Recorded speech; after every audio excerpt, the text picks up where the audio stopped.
Regional Studies, Regional Science is a unique journal in our portfolio of 6 journals. It's online only and it's gold open access. And that has an implication for the way in which your authors are able to publish in it. But let me introduce it first and then tell you a little bit about how that works. So this journal welcomes submissions on regional issues across economics, geography, planning, political science, and other related fields.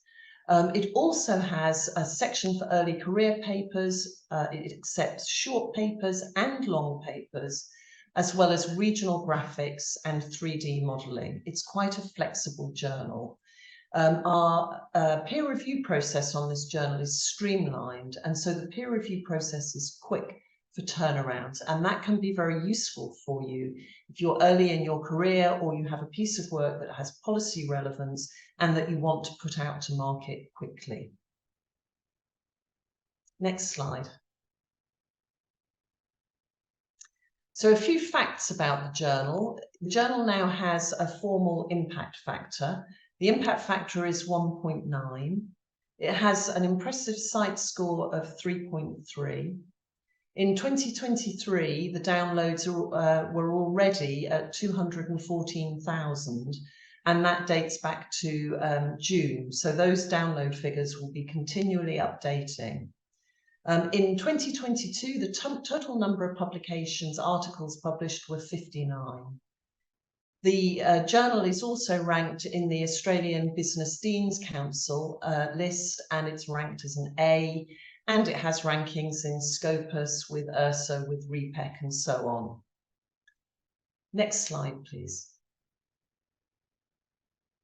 The journal's editor-in-chief is Steve Hinks from the University of Sheffield in the UK.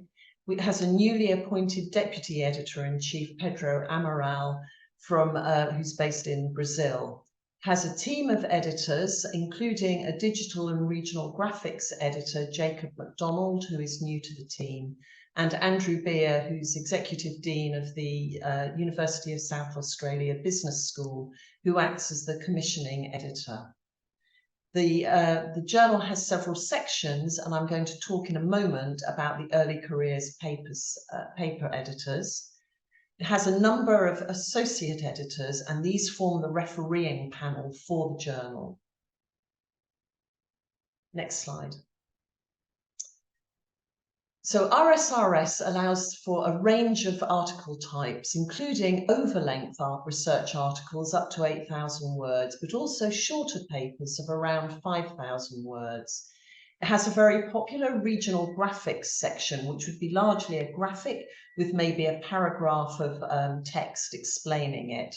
And that is quite well used in the journal and is quite unique. We also now accept 3D models into the journal. We'll take review papers and more descriptive papers, as long as they're contributing something new. Now, to publish in RSRS, because it's an open access journal, there are 2 routes. The first is by paying an article processing charge. So this might be something that you would consider if you have a paid grant from which you're publishing the results, or if your institution will fund the payment of article processing charges. If that isn't the case, it may well be that your institution is one of the many hundreds and hundreds of institutions worldwide that have a transformational agreement with Taylor & Francis, Routledge, who are the publishers of the journal. Once you upload your article to Scholar One, into the portal for submitting your article, you should be prompted to check if your institution is in a transformational agreement with Routledge. And if it is, there is nothing for you to pay. The payment charge goes directly to your institution. If you have any queries about how that works, then you should contact the RSA office or contact the publisher. Next article, please. So there are different sections in RSRS. The first is the early career mentored papers section. This has a unique separate team of editors. And it focuses on publishing short articles by PhD students and early career researchers. These are short form, so normally a maximum of 3,000 words. There are calls twice a year for submission of these short abstracts to the editors, and a number of these will be taken, normally around 9 or 10. And then the early career editors will work with you as an author to make that article publishable, to bring it up to the relevant standards of organisation within the article, making sure that the results are very clear, or managing English language if you're not a native English speaker.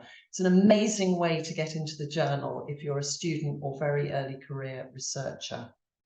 A second way in is through the commissioned article collections. These are a new addition to the journal, and you can find details about the collections. There are 4 at the moment on the RSRS website, either on the Routledge site or on the Regional Studies Association site. Next slide, please.